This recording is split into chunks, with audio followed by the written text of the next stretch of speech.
Hey guys, I'm here to talk to you today about another BEA arc. That's right, I'm like on fire. 2 in a row. Woohoo! Today I'm talking to you guys about Seafire by Natalie C. Parker. This book has a great cover, first of all. But, I am mad about 3 things. 1, I am mad about how this book is Blurb on Goodreads. 2, I'm mad about how this book ends. And 3, I am mad about how stupid good this book is. I did not expect to like it at all. I was like, oh god, I guess I'll read it because I've heard good things, but like, it's not for me. And there's a editor's note in the first part of this arc, as there often are in arcs, and the editor's like, this is so like edge of your seat interesting that you're gonna read it in one sitting. And I was like, takes a lot for me to be like, yeah, I want to read this in one sitting. Yeah, I read this in one sitting. So I am just filled with things to say. And so the first thing that I'm going to talk about is the blurb that you read on Goodreads versus the blurb on the back of this book, which is really nothing at all. I don't know what the actual book will have on it, but I really hope that it's not the one from Goodreads, because here's the story of this book. The book follows Caledonia Styx and her all-women crew of a, not a pirate ship, but kind of a pirate ship. They claim they aren't pirates, but it's Pirates of the Caribbean fun time going on here. They live in a world where they have moved out to sea because a warlord has taken control of the land and has basically put a net around a certain part of the landmass, and a lot of people just try to like sail to survive and to get out of this, but they can't.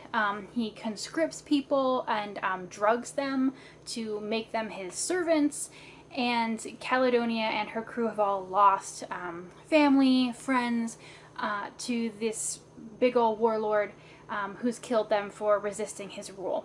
Most of them are around the age of 18 or so, but they go as like low as 16 and high as 46, I think the oldest woman is. I saw a lot of people also saying that like, oh, it's a sapphic book. There is a low-key lesbian relationship in the background, but actually this is not a book where a lesbian relationship is front and center. Just want to put that out there. And in fact, you might get that if you read the Goodreads thing, where it's all about like, and Caledonia rescues this boy and he makes her think about all these other things that maybe she was like wrong about or whatever.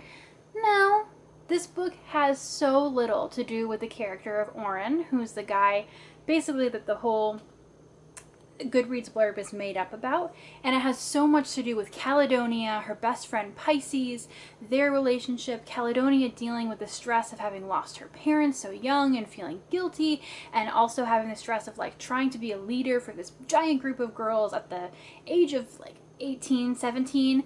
So it's so much more a friendship book. It's so much more self-adventure book where Caledonia has to learn how to come into her own and how to be a good leader. And, you know, she tries not to lead with her emotions, but by doing so, she's pushed a lot of people away. And it's about recreation of family and how you recreate family in a hard time. So, like, the idea that this is a book wherein the character of Oren comes in and that's the catalyst, I mean, yeah, kind of, like in the most minuscule way, but Caledonia is the real star of this book, and I really was amazed by how there is a crew of about 50 or so girls on this ship, and Natalie Parker did this really amazing thing where she knew that she couldn't introduce you to 50 plus girls, so she focuses in very deeply on a couple, but you get a sense of the camaraderie and like how all these girls fit in around the ship, so you aren't stuck with a cast of characters that is too big for you to handle, but it's contained, and the girls that you do get to see are very well developed, and each one has their own skills and their own personality, and that was really, really fun. Like I said, there is a low-key lesbian couple in the background. There is a deaf girl who is the main healer on the ship. There's, you know, the navigator, the one good with numbers. So they all kind of have like a thing, which is fine because it helps you to remember them. And then there's Pisces, like I said, and Caledonia, or Cal as the book goes on. The main driving plot of this book is that Cal and Pisces find out that their brothers are actually still alive when they thought that they were dead, but they've just been conscripted by the warlord. And Caledonia's first reaction is like, no, I can't take this crew of women who have nothing to do with me on this dangerous adventure. And the whole crew is basically like, if we don't fight for your family, like what are we, and aren't we family? So it's this really great coming together of sisterhood, which is why I like the back of the book. The back of the book talks about their chant that they have. And it's just, you know, on the back of the sea, who do we trust? Our sisters. When our ship falters, who do we trust? Our sisters, etc., etc. The main line is we fight together or not at all. And I really feel like that is a good way to describe this book. The world building, which is always a thing for me, is also really good in this book. It's very developed, and I get a global sense of what is happening to like the landmass at large, as well as what's happening to Caledonia and her group. There are still questions that I have, but it doesn't seek to just super explain every little detail. But at the same time, it gives you enough detail so that you feel very grounded. It has its own vocabulary that feels very realistic and unique. So this was just so good. Like, it's so captivating. It's so good.